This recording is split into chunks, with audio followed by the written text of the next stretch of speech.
पावन नाम, प्रभु का पावन नाम। जय गुरुदेव।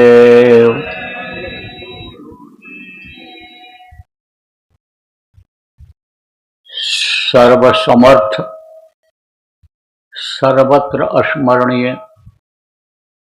दाता दयाल, दीन बंधु कृपा निधान, परम पूज्य गुरु जी महाराज,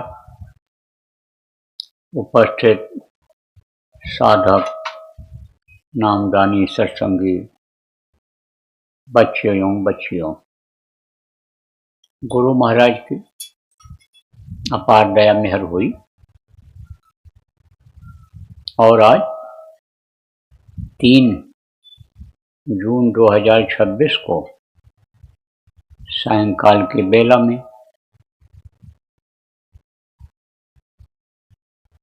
हमीरपुर के इस हमीरपुर जिला के खिड़की स्थान की इस भूमि पर अपने लोगों को इकट्ठा होकर के ध्यान भजन का अवसर मिला।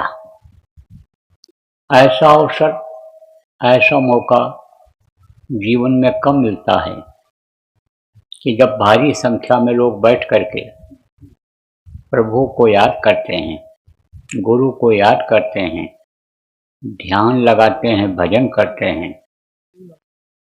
इस समय पर इतना लोग व्यस्त हैं घर गृहस्थी के काम में, शरीर के रक्षा के काम में,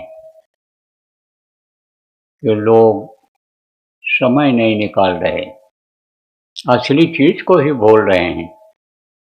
असली चीज क्या है? असली चीज है मौत।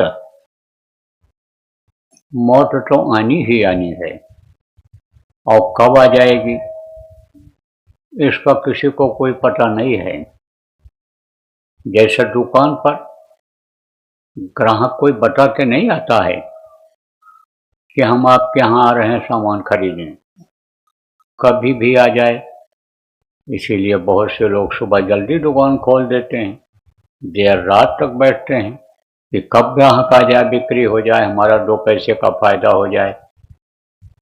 और कोई मेहमान जब आने को होता है तो अचानक आता है। ऐसा मौत भी अचानक आती है। यह सांसों की पूंजी गिन करके खर्च करने के लिए मिली है। 96 करोड़ सांसों की पूंजी हर मानव इंसान को खर्च करने के लिए मिलती है और जैसे खर्च होगी तैसे यह शरीर धड़ाम से गिर जाएगा। फिर वो इंतजार नहीं करता है, न मौका देता है कि यह घर पहुंच जाएं तब हम खाली करावें, या आप इच्छा करो हम घर पहुंच जाएं तब खाली करें इसको, या आप ये कहो कि हम चेक पर दस्तखत कर दें, हम इस कागज पर दस्तखत कर दें, हम अपना जो रुपया पैसा धन दौलत रखे हैं अपने परिवार वालों को, पुत्र को बता दें। मौका देता है? नहीं मौका देता है। अब आप इस बात को भी समझो, याद करो कि ना कुछ लेकर के आदमी आया और ना कुछ लेकर जाएगा। कहते हैं हाथ मुट्ठी बांध कर आए और हाथ फैला करके चले जाओगे। दुनिया में कोई भी ऐसा बच्चा पैदा हुआ कि जो सूट बूट पहन करके पैदा हुआ हो? कोई ऐसी लड़की सलवार फ्रॉक पहन करके, चड्डी बनियान पहन करके पैदा हुआ? कोई चड्डी नेकर पहन करके पैदा हुआ? कोई नहीं। चाहे राजा का लड़का हो, चाहे महाराजा का हो, चाहे सेठ साहूकार का हो, चाहे प्रधानमंत्री राष्ट्रपति का हो, सबके बच्चे नंगे पैदा होते हैं और आखिरी टाइम पर भी नंगे करके भेजते हैं। सब उतार लेते हैं जो भी सामान है, जेवर गहना जिसको कहते हो, अंगूठी, जंजीर, यहाँ तक कि काला धागा, रंगीन धागा भी अगर हाथ में बांधे हो तो उसको भी काट के निकाल देते हैं। तो कहते ना कुछ लेकर आया, ना कुछ लेकर जाएगा, सोच समझ ले रे मन मूर्ख, आखिर में पछताएगा। आखिर में पछताना हाथ आता है। अब मौत होने के बाद कर्मों की सजा अगर मिलने लग गई तो फिर पछताने से कुछ होगा? कुछ नहीं होगा। और यहाँ कर्मों का विधान बन गया है, नियम बन गया। जो जस कीन सो तस फल चाखा। आप ये समझो कर्म प्रधान विश्व रच रखा, कर्मों की सजा मिलती ही मिलती है। अब कर्म किसको कहते हैं? जो भी हाथ पैर आंख कान से आप काम करते हो वही कर्म कहलाता है। जैसे कोई चोरी करता है तो उसको सजा होती है, मार पड़ती है, कत्ल कर देता है, फांसी होती है, लंबी सजा हो जाती है 10-20 साल की। तो अब आप इस बात को समझो कि इसी तरह से और भी शरीर से जो पाप होते हैं, अगर छुपा के भी किसी ने कर लिया तो जब उसकी अदालत में पेश हो गए कि जिसके पास सब हिसाब है, आज तो आप कह रहे हो कि हम जो कर रहे हैं हमको कोई देख नहीं रहा है, लेकिन जिस बन गई तो उसकी सफाई होती है। ऐसे अंतर में जमा हो जाती है मैल। कैसे मैल जमा होती है? ये जो मनुष्य के का भोजन नहीं है, उसको जब लोग खाने लग जाते हैं, यानी शाकाहारी रहने के बजाय मांसाहारी भोजन करने लग जाते हैं, पशु पक्षियों का मांस खाने लग जाते हैं, अंडा खाने लग जाते हैं, मछली खाने लग जाते हैं, तब अंतःकरण गंदा हो जाता है या मानव मंदिर गंदा हो जाता है। तब प्रभु नहीं दिखाई पड़ता है, तब उसका दर्शन नहीं होता है। जो असीला काम, जो याद करने वाली चीज है कि प्रभु है, सत्य है, उसको हमेशा याद रखो और समझो कि यानी मौत को याद रखो। वही चीज आप भूल जाते हो। सत्संग में जब सत्संग बराबर सुनते रहते हैं तो ये चीज याद रहती है। मौत को हमेशा हथेली पर रखना चाहिए। इसीलिए कहा गया काल करे सो आज कर, आज करे सो अब, और पल में प्रलय होता है। बहुत करोगे कब? कहते हैं पल भर में प्रलय हो जाता है। पल भर किसको कहते हैं? पल कहते हैं इसे पलक दबाओ नहीं कि पल हो गए। अब कैसे कैसे प्रलय हो जाता है? अभी देखो लड़ाइयाँ चल रही हैं वहाँ, कहाँ? पश्चिमी देशों में। अब ऐसे बैठे हैं और हरा भरा और हर चीज देख रहे हैं, घर मकान देख रहे हैं, और ऐसे पलक दबाते ही बम गिर गया तो सब खत्म हो गया। अभी बैठे हो और धरती यह हिल जाए तो इन मकानों का क्या हाल होगा? जब पहाड़ अभी टूट टूट करके गिरने लगेंगे तो पल भर में लय हो जाता है। प्रलय पल में प्रलय होता है। और बहुरी करोगे कब? कब करोगे? फिर जब समय निकल जाएगा। बुढ़ापे में कुछ हो पाता है? कुछ नहीं हो पाता। हाथ पैर आँख कान सब कमजोर हो जाते हैं। बुढ़ापे में केवल मन जवान होता है। मन तो बहुत अच्छी अच्छी चीजें खाने के लिए मांगता है। अच्छा बिस्तर होना चाहिए, अच्छा घर होना चाहिए, अच्छा गाड़ी घोड़ा होना चाहिए। पूरे बिरादरी का, पूरे समाज का मुखिया मैं ही बन जाऊं, यही मन कहता है। मन तो जवान होता जाता है लेकिन शरीर बुढ़ा होता जाता है, तब कुछ नहीं हो पाता है। इसीलिए कहा गया कर ले निज का जवानी में, इस 2 दिन की जिंदगानी में। ये जिंदगानी को 2 दिन का बताया गया। याद रखो कि 2 दिन भी हमारा पूरा हो पाना मुश्किल हो जाएगा। 2 दिन के बाद हमको मान लो खत्म हो जाना है। जब ये सोचते रहोगे तो दुनिया के नशे से दूर रहोगे।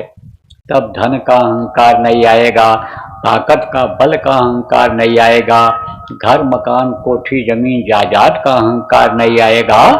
तब तो यही सोच लोगे भाई यह हमारा नहीं है और हमारे मरने के बाद यह किसी और का होगा। इस घर में कोई और रहेगा जो हम कमा के लाए हैं रखे हैं, कोई और खाएगा, तब उसका अहंकार नहीं होगा। इसलिए आप ये समझो कि बराबर सत्संग सुनते रहना चाहिए। और सत्संग जब सुनोगे और जो यानी समझो कि सत्य का संग कर चुके हैं। सत्य कौन है? कहा ना ब्रह्म सत्यम जगत मिथ्या। शिव जी ने पार्वती को कहा कि उमा कहाँ मैं अनुभव अपना, सत हरि भजन जगत सब सपना। उन्होंने कहा प्रत्येक के लिए भजन, यही सत्य है। और बाकी ये दुनिया एक पार्वती स्वप्नवत है, आप इसको देख रही हो, लेकिन ये कोई आपके काम आने वाला नहीं है। जैसे सपने में कुछ देखो तो कोई काम नहीं आता है। सपने में कोई राजा बन जाए, महाराजा बन जाए, सेठ साहूकार प्रधानमंत्री राष्ट्रपति बन जाए, लेकिन आंख खुलते ही, सुबह होते ही वो कोई रह पाएगा? गद्दे पर भले रात भर बैठा रहे, मखमल के गद्दे पर भले कोई सोता रहे, लेकिन सुबह जहाँ था वही रहेगा। जिस बिस्तर पर सोया था वही रहेगा, वो वहीं सोता हुआ मिलेगा, वही चीज उसकी रहेगी। ऐसे ये स्वप्नवत है। तो इसको रहो इसी में, क्योंकि अब तो आपको समय पूरा करना है। रहो इसी में, खाने का भी इंतजाम कर लो, कपड़े का भी इंतजाम कर लो, घर मकान बना लो, बाल बच्चे हैं तो उनकी भी देख रेख कर लो, लेकिन फंसे इसमें मत रहो, नहीं तो फिर निकल पाना बहुत मुश्किल हो जाएगा। इस भव सागर में ही आप डूबते उतराते रह जाओगे। आप कहोगे भव सागर क्या है? जहाँ रोते हो और हंसने लगते हो, जहाँ पर खाते हो रोज खाते हो, रोज कमाते हो, रोज लैट्रिन पेशाब करते हो, ऐसा बना दिया उसने।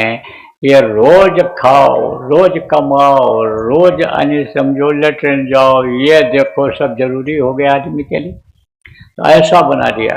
बंधे तुम गाढ़े बंधनान, कहा गया ना, बंधे हुए हो, बंधे तुम गाढ़े बंधनान। पहला बंधन पड़ा देह का। अब देह अगर न होता तो ये सब खाना पीना और ये सब होता कुछ नहीं, लैट्रिन पेशाब की कोई जरूरत नहीं। अब तो शरीर में आ गए। आप ये देखो ऊपरी लोकों में ये देवी और देवता मनुष्य शरीर में होते नहीं हैं, तो इनको कोई ये दाल चावल साग सब्जी की जरूरत उनको नहीं पड़ती है। ये गैस सिलेंडर, ये आपका चूल्हा चक्की, इसकी जरूरत उनको नहीं पड़ती है। तो आप ये समझो भी मनुष्य शरीर मिल गया तो एक ये बंधन हो गया। पहला बंधन पड़ा देह का, दूसरा क्रियादान, शादी ब्याह कर लिया, वो भी जिम्मेदारी बढ़ गई, उसको भी संतुष्ट करना है, उसको भी समझाना बता, उसका भी ध्यान रखना है। तीसरा बंधन पुत्र विचारो, लड़का पैदा हो गया, अब इसी 24 घंटे में से उसके भी देख रेख के लिए, सुख सुविधा के लिए समय निकालो। और लड़के के लड़का पैदा हो गया, नाती हो गया, नाती के कौन नाती हो गए, हुआ को कौन ठिकान, उसका क्या ठिकाना है। आप ये समझो कि वो तो डामाडोल रहेगा, हमेशा चरखे की तरह चलता रहेगा, नहीं चल पाएगा तो सोचता ही रहेगा कि इन बच्चों के लिए हम क्या करें, कैसे पढ़े लिखाएं, पढ़ाएं लिखाएं, क्या किस तरह से इनके लिए बिजनेस व्यापार के लिए सोचें, नौकरी के लिए सोचें। अब आप ये समझो बहुत धन दौलत हो गया, धन दौलत और मान प्रतिष्ठा हो गई, तो उसको कैसे बचाया जाए, अब उसमें लगे रह जाते हैं। आप ये समझो 14 15 17 रसरी बांध दिया तो तान। ये क्या है? काम, क्रोध, लोभ, मोह, अहंकार, रजोगुण, तमोगुण, सतोगुण, ये सब क्या है? ये सब रस्सी हैं। तो आप ये समझो इसमें बंधे पड़े हो। 4 शरीर में जीवात्मा बंध पड़ी है। यह स्थूल शरीर, लिंग शरीर, सूक्ष्म शरीर और कारण शरीर में जीवात्मा बंध पड़ी है। अब इससे जब निकलेगी तब मुक्ति होगी। तो कहा मरे बिना तुम छूटो न, और जीते जी दर सुनो न, कहा जीते जी सुनते नहीं। अब अगर मर भी गए तो कहाँ जाओगे ये कुछ पता नहीं है। और पैदा होने के पहले, माँ के पेट में आने से पहले कहाँ थे आपको यह भी नहीं पता है। ये तो पता तो तब चलता है कि जो बताया जाता है, ध्यान लगाओ, भजन करो, उससे पता चलता है। तो आप इसमें इक्का दुक्का कोई ऐसे हो कि जो आप थोड़ा बहुत भी झलक पाए हो, बाकी तो सब ऐसे हमको दिख रहे हो। कुछ ऐसे भी हो कि जो सुमिरन ध्यान भजन करते ही नहीं हो, और ज़्यादातर लोग इसमें करते ही नहीं हैं। बहुत से लोगों को इसमें नाम याद भी नहीं होगा। आप ये समझो जो बताया गया था तो खैर कल दोहरा लेना। और इनमें जो बच्ची हो आप लोग नाम जानती हो, जो नाम आप सुमिरन ध्यान भजन करती हो, इनसे पूछ लो। 1-2 नाम अगर इनको याद है, स्थानीय देवियाँ माताएँ इसमें जो आई हैं, बच्ची आई हैं, इनमें अगर 1-2 नाम याद हो, रूप स्थान याद हो, तो आप इनको बता देना। आपके लिए यह सेवा का मौका है और आप लोग सीख लो इसमें जो नहीं जानते हो और फिर आप करो। इससे बंधन आपके कटेंगे, इससे तकलीफ आपकी दूर होगी। नहीं तो बीमारी, लड़ाई झगड़ा घरों में और टेंशन ये बराबर बना हुआ रहेगा।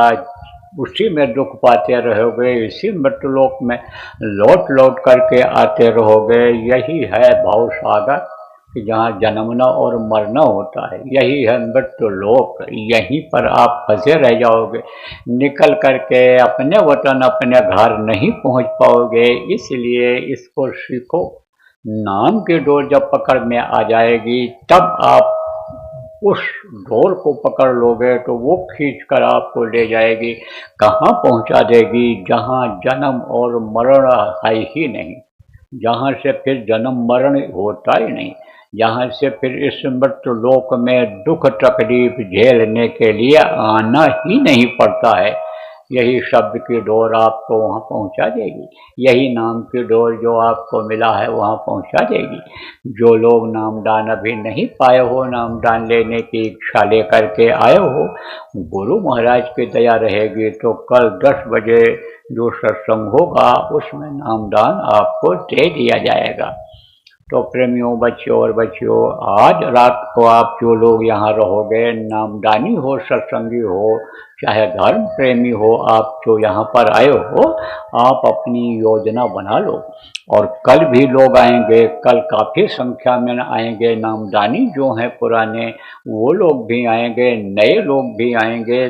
तो नए लोग और पुराने लोग जो भी यानी समझो अच्छा काम करना चाहेंगे, परमार्थ का काम करना चाहेंगे, परोपकार करना चाहेंगे, आने वाले खराब समय से जीवों को बचाना चाहेंगे, उनकी मीटिंग कर लेना, उनकी गोष्ठी कर लेना। मीटिंग करके और जिम्मेदारियां आप लोग बांट लो। जिम्मेदारी किस बात की बांट लो? सुमिरन ध्यान भजन कराने की बांट लो। जिम्मेदारी आप बांट लो। किसकी बांट लो? नामदान समझाने की और नाम धुनी कराने की। कौन सी नाम धुनी? देखो प्रेमियों, कल आपको जय गुरुदेव नाम के बारे में बता दूंगा, थोड़ा विस्तार से बता दूंगा।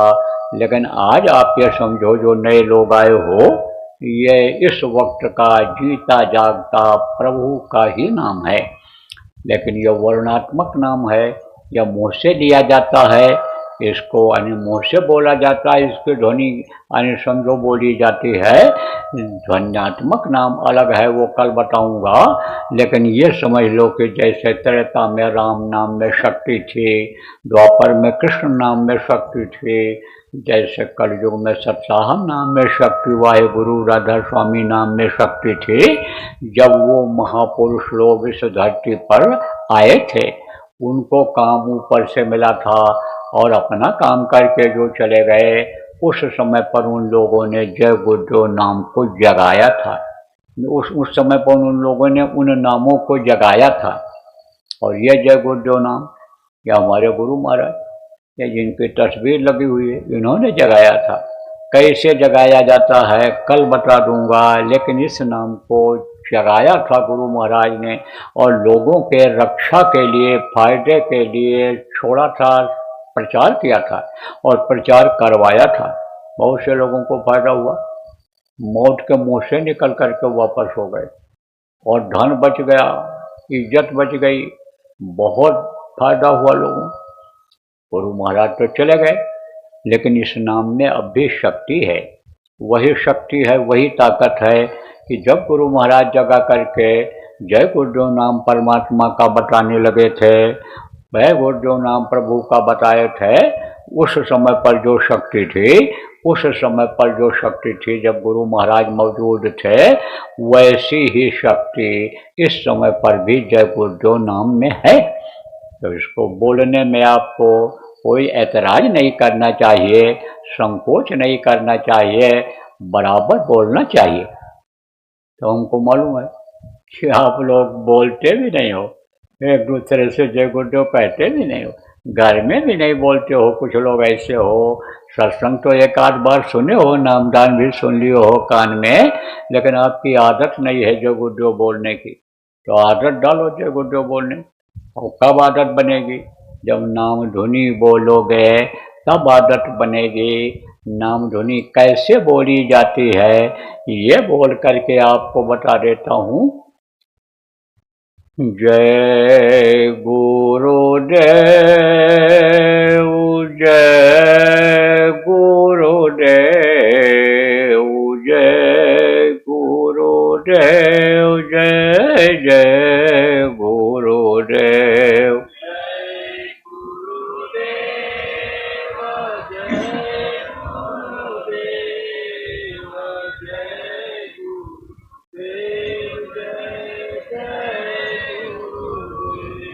जय गुरुदेव, जय गुरुदेव, जय गुरुदेव, जय जय गुरुदेव।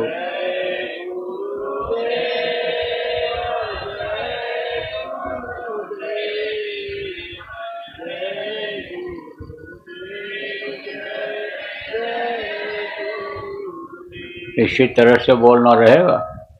तो यहीं पर आज सीख लो आप लोग। और जो पुराने लोग यहाँ हो, अब ये पुरानी जो बच्चियाँ हो, जो नामदानी हो, इनको सिखा दो।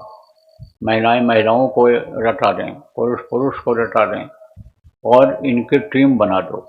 क्योंकि एक गांव के तो हो नहीं आप लोग, कई गाँव के हो, तो गांव की जिम्मेदारी ले लो। जिम्मेदारी दे दो आप लोग, अपने आप जिम्मेदारी ले लो कि हम नाम धुनी कराएंगे। तो इस समय पर एक नाम धुनी कराने का अभियान चल रहा है। क्यों? इसलिए कि आदत बन जाए इनकी।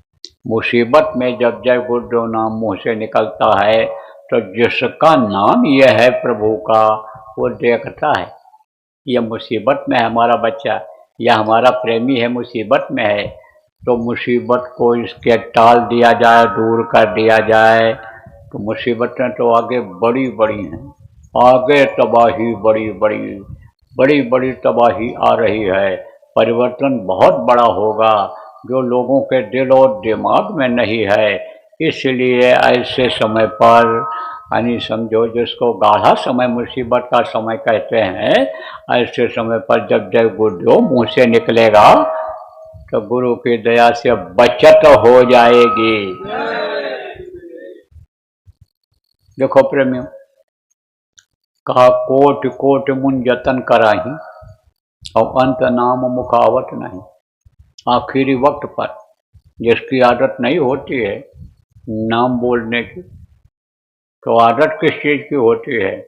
आदत होती है लड़के को रोज बुलाने की, बहू को बुलाने की, पति को पत्नी को बुलाने, नाम रख लेते हैं। तो वही मुझसे निकलता है। और यह लोग कोई मदद कर नहीं सकते हैं। मरते समय कोई मदद कर सकता है? जब मार पड़ती है, यमराज के दूत खाली कराते हैं ये शरीर को, तो ऐसे सब खड़े रहते हैं। वो तो चिल्लाता है मार रहे हैं, बचाओ बचाओ बचाओ, नाम लेकर कहता है। लेकिन जब देख पाएं कि कौन मार रहा है, कौन काट रहा है, कौन सता रहा है, तब तो बचाएंगे। तो इन आँखों से तो दिखाई नहीं पड़ते, और इन आँखों से जीवात्मा जो इस शरीर को चलाती है, जिसको वो निकालते हैं, उसको भी इन आँखों से नहीं देखा जा सकता है। तो कुछ देख नहीं पाते हैं, तो खड़े रहते हैं ऐसे। तो कहा ना, आस पास योद्धा खड़े, योद्धा बलवान सब खड़े रहते हैं, पहलवान लड़के खड़े रहते हैं, पति खड़ा रहता है, पत्नी भी पावर वाली होती है, जज कमिश्नर के पोस्ट पर रहती है, मिलिट्री में रहती है, यानी समझो उसके आगे पीछे सिपाही चलते हैं, लेकिन वो भी खड़ी रह जाती है। सब खड़े खड़े ऐसे देखते रह जाते हैं, कोई बचा नहीं सकते हैं। लेकिन अगर आदत बनी है और मुँह से मरते समय जय गुरुदेव नाम निकला, तो फिर वो खुद बताएगा कि यमराज के दूतों से हमको किसने बचाया, खुद बता देगा। और जब बता देगा तब विश्वास कर लेना। इसलिए जय गुरुदेव नाम को रट लो, रटा दो लोगों को। रिश्तेदार हैं, पड़ोस के लोग हैं, उनको भी बुलाओ, खुद भी बैठो, जय गुरुदेव नाम की ध्वनि बोलो और बुलवाओ लोगों से। तो इस समय अखंड नाम ध्वनि का चल रहा है। कब तक चलेगा ये? गुरु पूर्णिमा तक। यह पूर्णिमा भी आ रही, इसके बाद पूर्णिमा आएगी, उसको गुरु पूर्णिमा मनाया जाएगा। कहाँ मनाया जाएगा ये कुछ दिन में आपको पता चल जाएगा। वहाँ भी सत्संग चलेगा, 3 दिन का होगा, आ जाना। तो गुरु पूर्णिमा तक ये करना है। गुरु पूर्णिमा तक क्या? गुरु पूर्णिमा तक नामधुनी करनी रहेगी।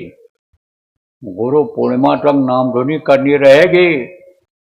चाहे 4 घंटे की करो, चाहे 24 घंटे की करो, चाहे 3 दिन की करो, 5 दिन की करो, 9 दिन की करो, लगातार अखंड। अखंड किसको कहते हैं? बीच में खंडित न हो, बोलता ही रहे कोई ना कोई। अब ये थोड़ो है कि एक ही आदमी बैठा बोलता रहे। जब तक इच्छा हो पड़ोसियों में बुलवाओ, बोलो, आपको कोई काम उठ कर चले जाओ, लेकिन कोई न कोई वहाँ रहे, बोलता ही रहे। तो जहाँ जैसे संभव है इसकी योजना बना लो, शुरुआत कर दो। पहले 4 घंटे करो, फिर 24 घंटे करो, फिर 3 दिन की लगा लो। रुचि बढ़ जाती है, हिम्मत बढ़ जाती है, अच्छा लगने लगता है, मन को शांति मिलती है। तो अपने आप लोग आते हैं, पड़ोसी बोलते हैं।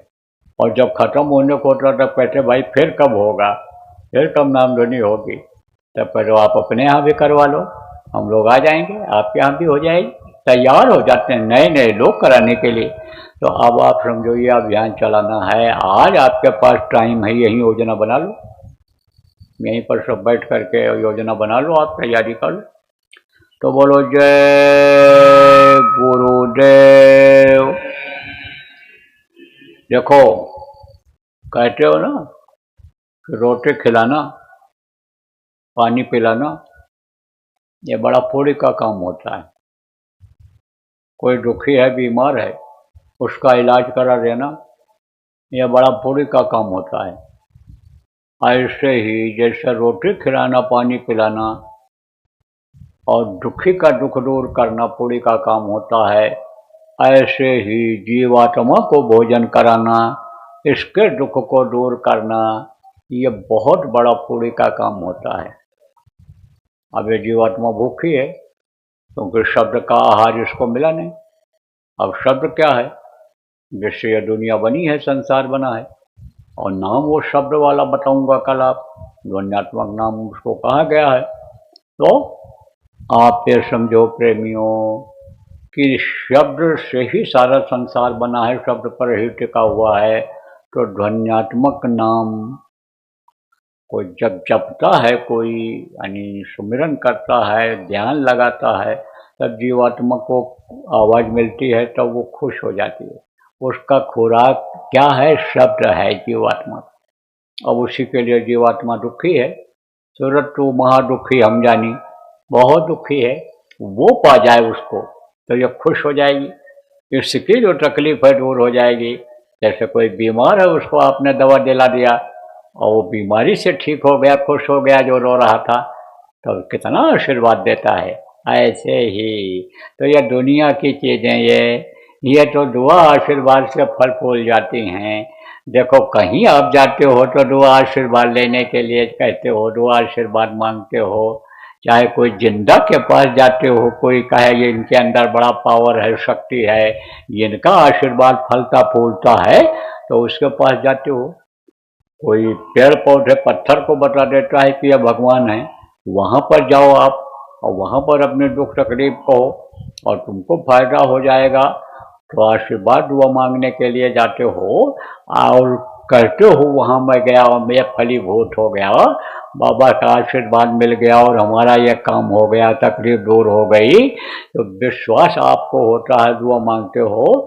ऐसे ही समझो जब वो दुआ देने लगेगी, जीवात्मा दुआ देगी, जब उस प्रभु से जुड़ जाएगी वो, और प्रभु की ताकत आ जाएगी जीवात्मा में, वो जब आशीर्वाद देगी, तब आप समझो कोई चीज़ की कमी रहेगी? कोई कमी नहीं रहेगी। फिर तो जो इच्छा किन्हीं मन माही और हल प्रताप कल दुर्लभ नहीं। जिस चीज की आदमी इच्छा करता था उसकी वो इच्छा पूरी हो जाती थी। महात्माओं साधुओं के पास क्या रहता है? ये जो योग साधना करते हैं आपके पहाड़ों में मिल जाएंगे, आप भी बैठे हुए हैं। लेकिन अब वहाँ त्याग करने की जरूरत नहीं रह गई, थोड़ा घर में ही त्याग करना है।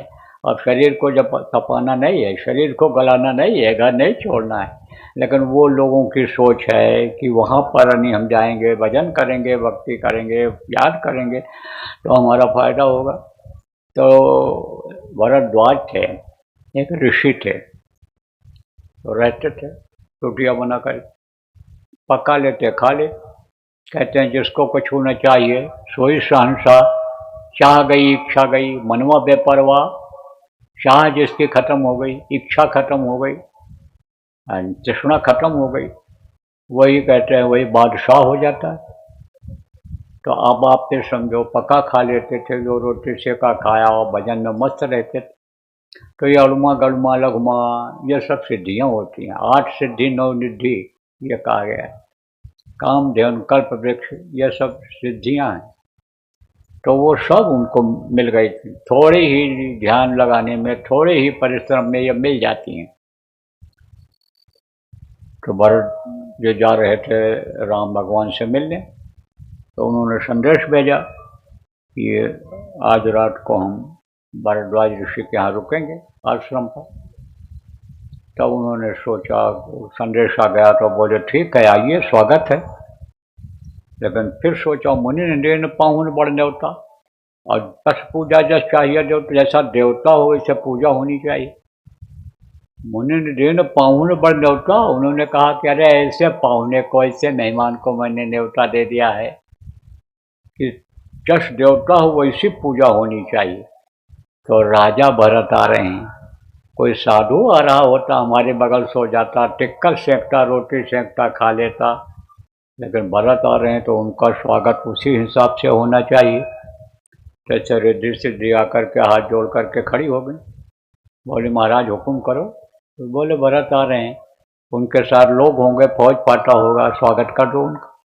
एक एक राजमहल रिद्धि सिद्धि ने तैयार कर दिया, और फौज फाटे के लोग, अंतरी मंत्री संतरी, राजा भरत, जो लोग भी थे सब ऐसे रहे राजमहल में कि जैसे अयोध्या के राजमहल में रहते रहे।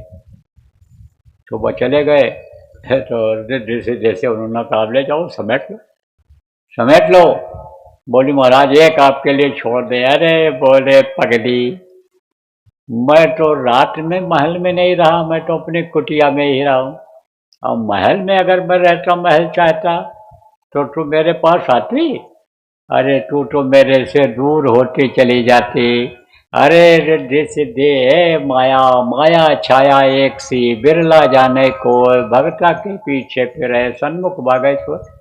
जितने माया के पीछे दौड़ते हो, रुपया पैसा मान प्रतिष्ठा आगे बढ़ता जाता है, और भगता के पीछे फिरे, जो छोड़ के भगता है उसके पीछे पीछे ये चीजें लगी रहती हैं। छाया है, परछाई जिसको कहते हैं, किसी के साथ किसी का साथ देती है, किसी के लिए। परछाई को पकड़ने लगो तो और भगती है, और अगर आप परछाई का ध्यान न दो तो परछाई पीछे पीछे चलती है। ऐसे है माया, ऐसे ही है। तो अब आप ये समझो प्रेमियों कि रहो इसी दुनिया संसार, लेकिन कैसे रहो? जैसे कांटों के बीच में गुलाब खिल जाता है, जैसे कमल खिल जाता है कीचड़ में, इस तरह से रह करके और अपना काम बना लो। ये सपनवत है संसार, यहाँ की कोई भी चीज़ आपकी नहीं है, और आपको रास्ता बहुत से लोगों को मिल गया अपना काम बनाने का, परलोक बनाने का काम मिल गया, अपने घर अपने वतन जाने का काम आपको मिल गया, रास्ता मिल गया। तो उसमें भी आप समय दो, नाम के डोर को पकड़ने में समय दो, विश्वास करो गुरु पर। कुछ सतगुरु शरण का मतलब क्या होता है कि उनके आदेश का पालन। शरण में मतलब यह है कि पैर पकड़े ही नहीं रहो, उन्हीं के पास बराबर मत बने रहो, जो उनका आदेश हो उसको करो, इसी से कल्याण होगा, इसी से भलाई होगी। तो बोलो जय गुरुदेव।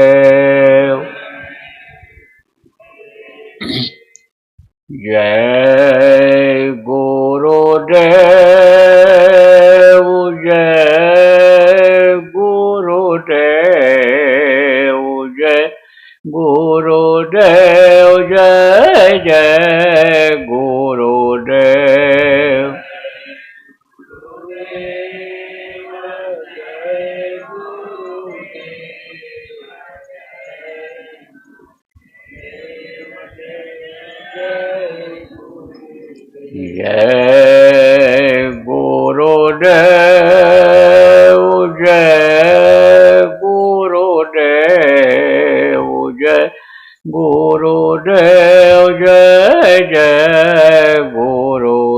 गुरुदेव।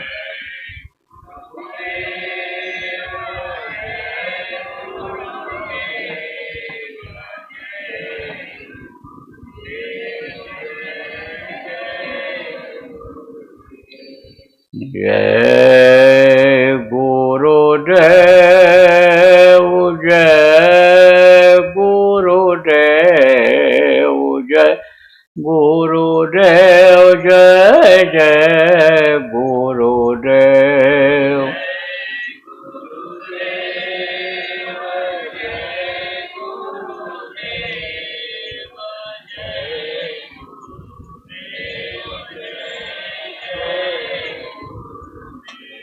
जय